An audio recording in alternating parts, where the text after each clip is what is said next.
Our process is 95% reduction in CO2, in water usage. There's only so much in the ground, and most of the easy items have already been found. This is the only way that we're going to be able to continue to have the resources that we need in a growing world. From Agerpoint, I'm James Kotecki, and this is Intelligence Everywhere. My guest today is Don Weatherbee, CEO of Regenx Tech Corp, a company using AI to mine metals more sustainably because the metals aren't actually being mined in the way that you're probably thinking. So what is this case of mind over matter? Let's find out what he's thinking. Don, welcome to the show. Thanks. It's great to be here. First of all, what are the metals that we're talking about, and why are they important just generally? So we got into this business to primarily extract platinum and palladium. Those are highly valuable metals that are used fundamentally a lot in catalytic converters. We also have seen the value in silicon carbide. And so for those of us who didn't do high school shop class, catalytic converters are basically an important piece of the car that helps them to emit less. People of certain generation can remember cities where, it was starting to get even hard to breathe, that it was just oppressive, the smog. So catalytic converters were built to reduce smog gases coming out from vehicles. And they've been highly successful. People wouldn't believe the conditions in the 70s of cities versus now. So as the gases flow through the catalytic converter, there's a chemical reaction assisted by these precious metals that turns them from smog gases to less harmful pieces. And so they saved the environment once, and they're kind of doing it again, right? So the idea is we need these metals. One way to get these metals is to dig for them in the earth. And another way to get these metals is to take old catalytic converters that are, I guess, in old cars or junked cars or something. You can correct me if I'm wrong. And to extract the metals that we already have in those parts and to reuse them. And I assume that second way of doing it, where you just recycle the metals or you extract them from existing catalytic converters, is a much better deal for the planet. Is that about right? You've got it on the simplicity side. Yeah. What we do is we're in the urban mining business. So it's the sector of mining that tries to regenerate metals from the existing uses, because we can't keep counting on finding new areas in the ground to pull it.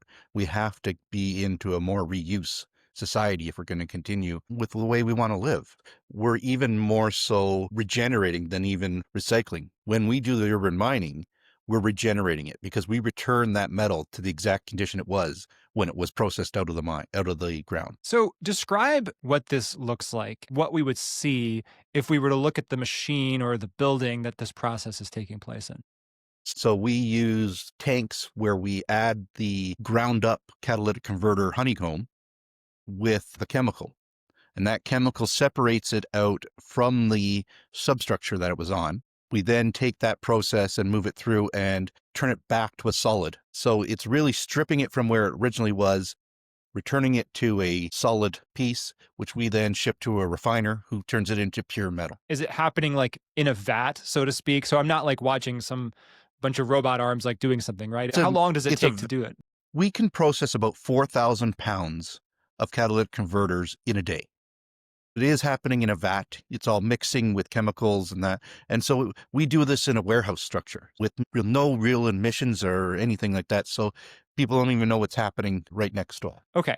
So we have this new way of mining these metals that we need. It's an urban mining process. Where does AI come into the picture? Tell me about how you're using AI in the process itself. So where we've been using AI was on the development. This is a brand new technology that we're developing ourselves.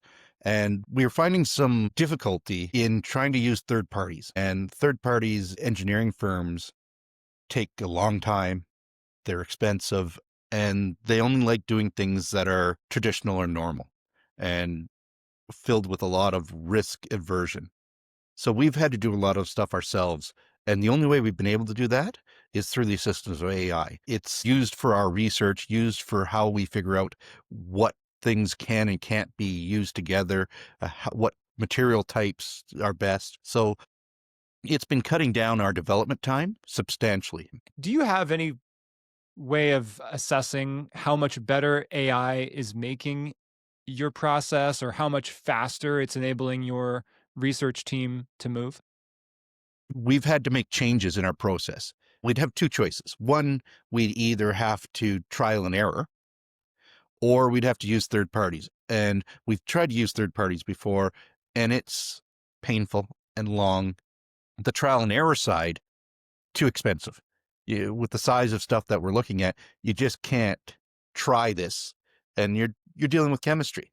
So you just can't throw it on the wall and see what happens. So the AI version has allowed us to test, hypothesize, test in a rapid succession because you're getting the answer immediately.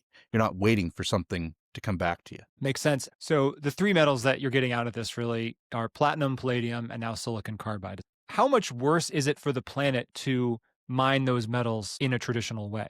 Our process is 95% reduction in CO2, in water usage, all those types of factors. And the amount of land you have to disturb is significant. But even on a fundamental basis, there's only so much in the ground. And most of the easy items have already been found. And most of the platinum and palladium in the world comes from two major sources, South Africa and Russia. So there's a whole geopolitical factor that also is in play. This is the only way that we're going to be able to continue to have the resources that we need in a growing world, in a more developing world. We have to be doing the urban mining because we have to be reusing a lot more of the raw materials that we have. What other things can be recycled or repurposed for urban mining? How big is this sector, and what's the potential, for all different kinds of metals? Urban mining is a huge sector. Almost every metal can be recovered. Where the biggest piece of that is on the collection, is setting up the channels to efficiently collect for purposing. And this sector's been around for a long time. It's always been the dirty little piece that nobody looks at, but the whole scrap sector, the majority of a car currently is recovered in most of the process. Where we're now developing is, it used to just be the big pieces, the steel and all that, because the little metals would get lost in the process. Well, it now makes sense to pull that catalytic converter from the body before you crush it down into pieces. And it's interesting, just thinking about the language of it, the term scrap, right? It kind of implies some afterthought.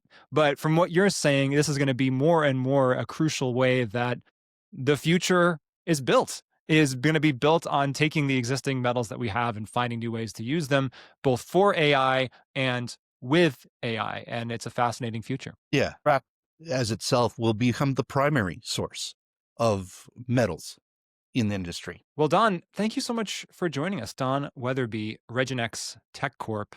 Thanks very much for joining us today on Intelligent Everywhere and sharing your perspective. Thank you for having me. I always enjoy being able to give our story out. Well, thank you so much for watching. Tell us what you're working on in the comments. Make sure you like, subscribe, and tell those algorithms you want more Intelligent Everywhere. From Agerpoint, I'm James Kotecki. Let's get out there.